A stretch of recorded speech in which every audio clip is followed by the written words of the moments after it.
Hi everyone, this is Christine Kopr with Sotheby's Realty in Vancouver, BC, and we're giving you your September 2024 market update. Now that the August numbers are in, we're going to take a deep dive and have a look at how things are going, because if you've been following me for some time, we have noticed that this spring we have an exponential amount of listings coming onto the market, and it is having an impact, which is starting to show up in the numbers very quickly here in August rolling into September. It is going to take a little bit of time to see how this shakes out. It may end up being a great opportunity for buyers who've been wanting to get into that detached market and have been sitting on the sidelines. The next while here might be an excellent chance for you as we see this shift and interest rates are decreasing. So let's have a look at the numbers. Okay, every month I like to take a look at this graph. It gives me an overview of what's happening in the Metro Vancouver area for the Greater Vancouver Realtors. This is our board. It goes from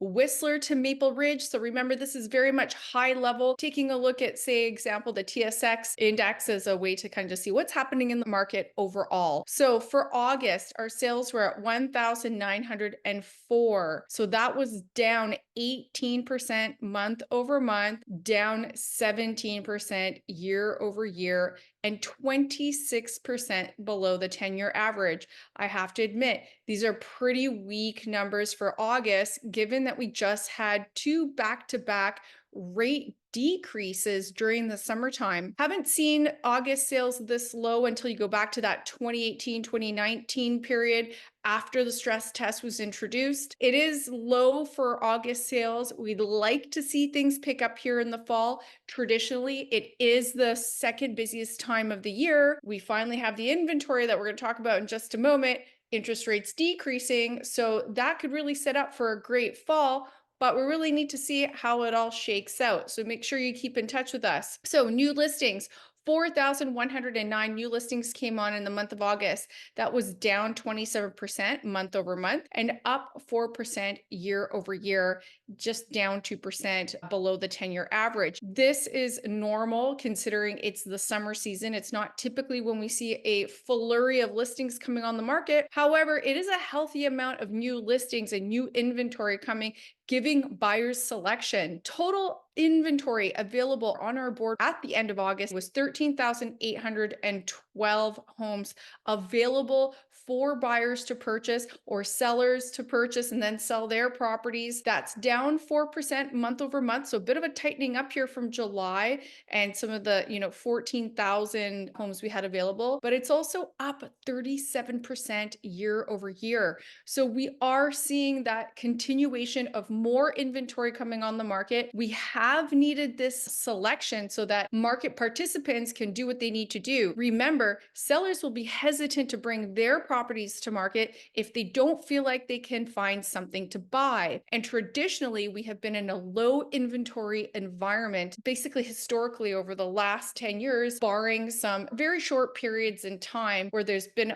opportunity. Is this one of them? We shall see. And no one can predict the future. So if you're seriously considering getting into the housing market or it's been on your mind, now is an excellent time to book a one-on-one chat. We can talk about your options, but also analyze the potential rewards as well as the potential risks, because nobody knows which way the market's going to go. 13,812 homes available for sale at the end of August is a 21% above the 10-year average. So it's also showing we have a little bit more inventory, but it's definitely in that healthy range and what we've needed. Understanding supply and demand is critical because it influences where prices go. Statistically, between 4 and 6 months of inventory is considered a balanced market. It doesn't favor buyers or the sellers, and they typically don't last that long. As you know, markets tend to swing and move pretty erratically. Below 4 months of inventory, so 4 months and below, is traditionally considered a seller's market if it's sustained over a long period. 6 months and above of inventory is considered a buyer's market if it tends to sit there for a while because we're accumulating that inventory,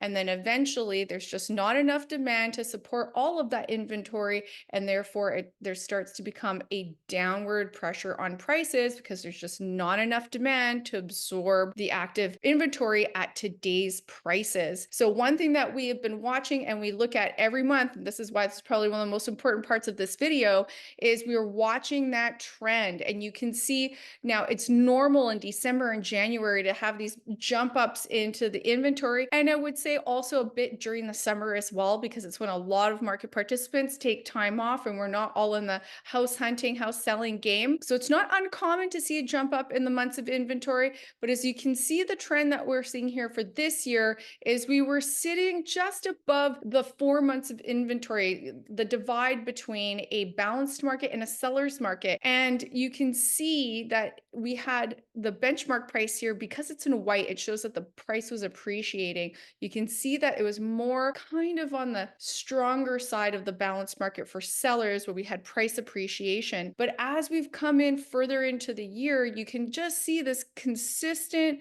growing of inventory, and we really started to notice that inventory coming on here this spring. This is the first time in many years that we've had this much inventory coming on so rapidly and so quickly. And you can see that, lo and behold, with the demand being low, like traditionally right now our sales are about 20% or more below the 10-year average, not quite keeping up with that new inventory. And you can see that the months of inventory was starting to expand, and now we're sitting at, we jumped up from 6.1 to 7.3 months of inventory here in August, and now we're moving over into September. So it's an interesting trend, and it's a reason why we decided to take a good look at some segments of the housing market, because there could be some opportunities there for you, which we're going to cover next. Benchmark price 1.196. That's flat basically month over month, and it's down 1% year over year.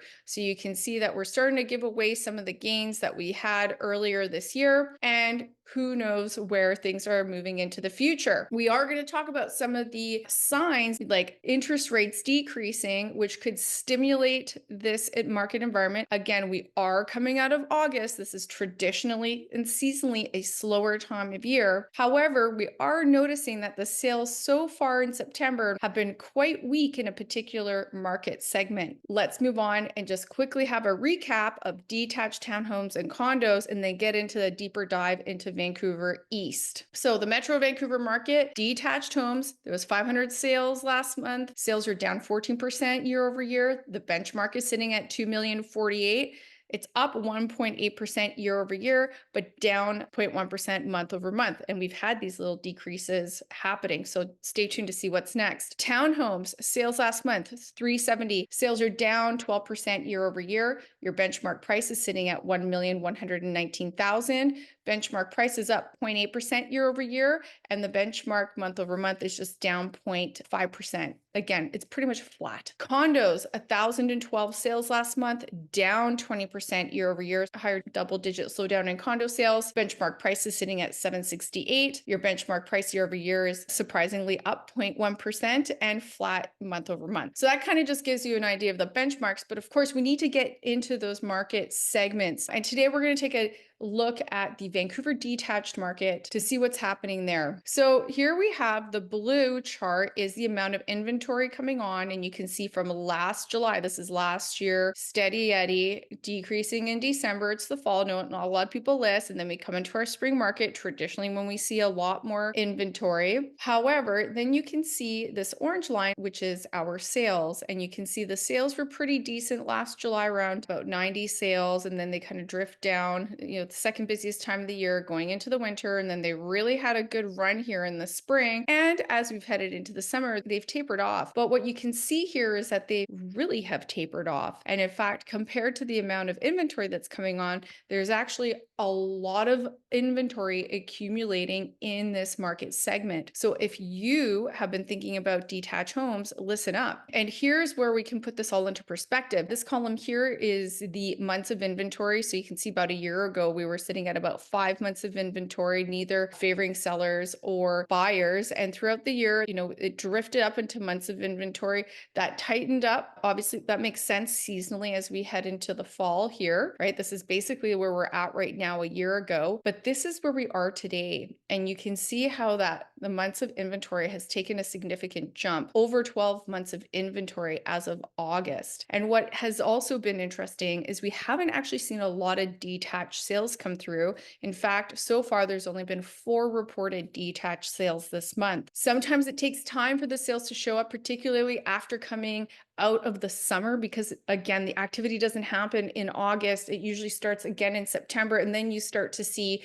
people getting out there, putting out offers, doing the subject removals, and then the properties are reported as sold. And so we get a lot more of the sales towards the end of the month and into October. But this is an interesting place to be in the detached market. And you can also see what's happening here with prices. The benchmark price about a year ago was just under 1.9. It jumped up just a little bit here, and then it softened going into the spring of this year. It kind of regained a little bit. And of course, these swings here, we're looking at between like 1.8 and 1.9. So, we're really looking at a $10,000 difference. So very much a stable benchmark price. However, you can see we started tapering off here, and we're sitting here at this 1.87 mark. And with that inventory building up, here's the scoop. If it happens to be that this inventory continues to climb, and we've seen a lot more properties coming on the market. It's fall, it's September. This is now the second most active time of the year where it's expected to see more listings coming on the market. And the demand does not keep up,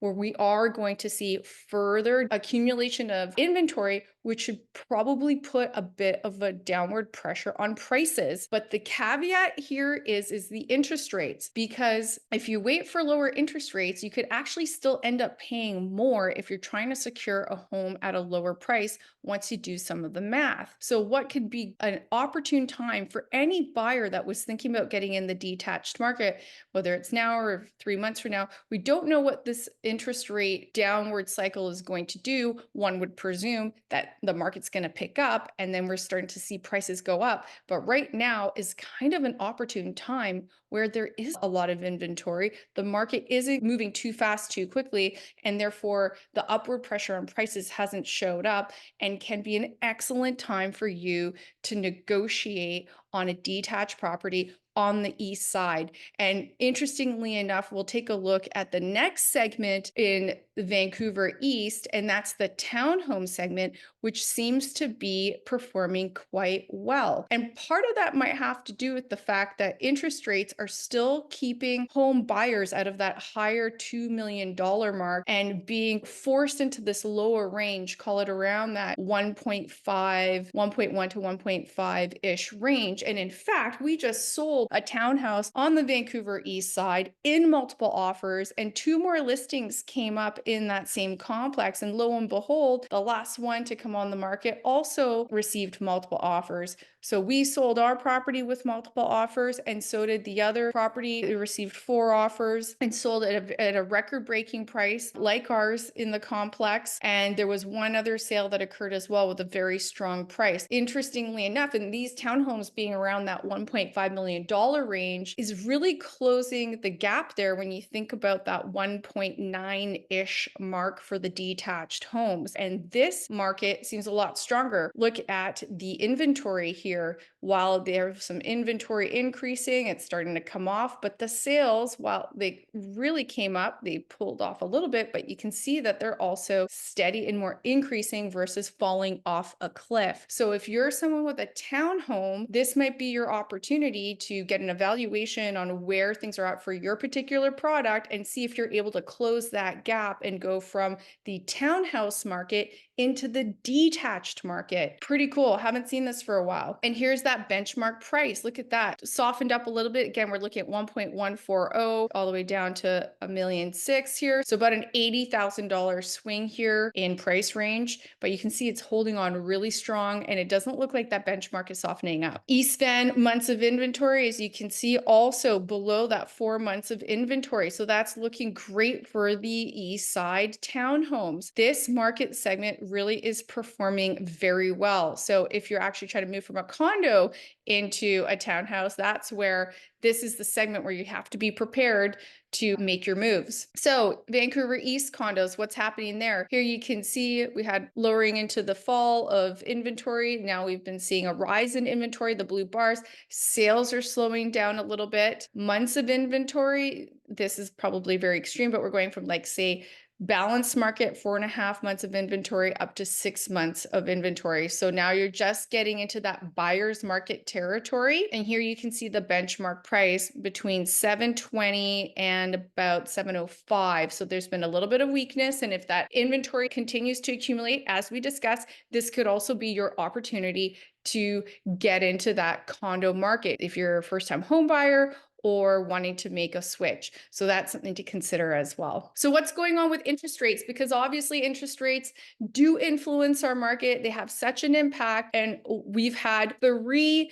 interest rate decreases this summer and then the beginning here of September, which is fantastic. Now remember, the interest rates as announced by the Bank of Canada are all about the variable rate. So if you have a variable rate mortgage, your mortgage payment could be going down. That rate or the ratio of each payment of yours between principal and interest could change. Or if you have a line of credit, that rate changes. However, independent of that is the 5-year Canada bond, and it dictates those fixed term interest rates. And what has been very interesting is you can see earlier this year, as early as May of this year, we were sitting at 3.8%, and we're now down to 2.7% for the 5-year bond. You can see the 52-week range, 4.4 down to 2.7, and lenders are acting. We are starting to see mortgage interest rates in very low levels, which we're going to take a look at. And even today, I've seen the first headlines of 3.99% fixed term interest rates coming. And there was one tweet of a mortgage broker that managed to secure a 3.99% fixed rate for a client of theirs. So we've been hearing that the banks are getting quite competitive. For the first time since December of 2022, we're getting those lower interest rates, which prevailed prior to that really busy spring that we had in 2023, where prices really escalated. And so that's interesting. So this could be coming, that activity could be coming in the market. Traditionally, interest rates lag the activity. It takes a little bit of time. So this could be showing up. We could get that strength in the market that we're looking for. However, if we continue to get the volume of inventory, even if our demand increases, there may be just a bit more excess supply, keeping a cap on those prices until we get through a little bit more activity in this stage of the cycle, creating opportunity for buyers. And of course, sellers have to be extremely, extremely sharp and think very well when they're pricing their homes as well as their overall marketing strategy. Now is not the time to think that you're just going to stick a sign in the lawn and sell your property just because interest rates are coming down. So here you can see this was a post from WOW Canada. You can see some of the mortgage rates lowest since December of 2022. You can get insured 3-year fixed for 5.29. Uninsurable 4.69. Of course, everybody's situation is a little bit different. Here you can see these 5-year fixed rates, pretty insane. We haven't seen these kind of rates for a while now. So we're definitely getting back into that more affordable range. And the Bank of Canada is projected to continue to decrease. We may have 2 more decreases this year, and there's a whole 1 to 2 points decrease that could happen next year if inflation remains in check and the economy shows some signs of weakness. The one thing that they need to do is make sure that they do not push us into a recession. It's somewhat questionable. It's possible that we could actually be in a recession if it wasn't for all of this in migration that's been happening. So the Bank of Canada could accelerate these decreases or continue on with that moving forward. Again, we don't know what the future holds. However, the rates, especially those fixed term rates, are starting to become a lot more attractive, and there's quite a spread between the variable rate and the fixed. It would take a lot of decreases for the variable rate to get to where some buyers are able to secure rates today. One last thing that we wanted to share that we thought was kind of an interesting note to wrap up this market update is this recent study by Altus Group, and it talks about the municipal charges per unit for a high rise. So this is about new builds coming on in the city. And of course, we all need more housing. The governments have promised that they're going to be creating all this housing. Not going to happen. It's not economically viable. But one thing that was very interesting to note, you can see here the changes between 2020 and 2022, how much municipal charges are included in every home that is being brought to market. $125,000 for every single condo that's coming to market that new home buyers are paying for. It's pretty eye-opening to see what people are paying to actually create or fund the infrastructure that our city needs for this housing. Just an interesting stat there that I wanted to share with you. Anyways, let me know what you think about that. I'm Christine Kopr with Sotheby's Realty in Vancouver, BC. I hope you enjoyed this Vancouver market update. Make sure you stay tuned for more updates like these and check in with us next month, and like and subscribe to our YouTube channel and join our newsletter list, because we do send different types of opportunities and information on the various channels. And oh, make sure you like and subscribe to our Instagram channel. Thanks so much. Talk to you next month.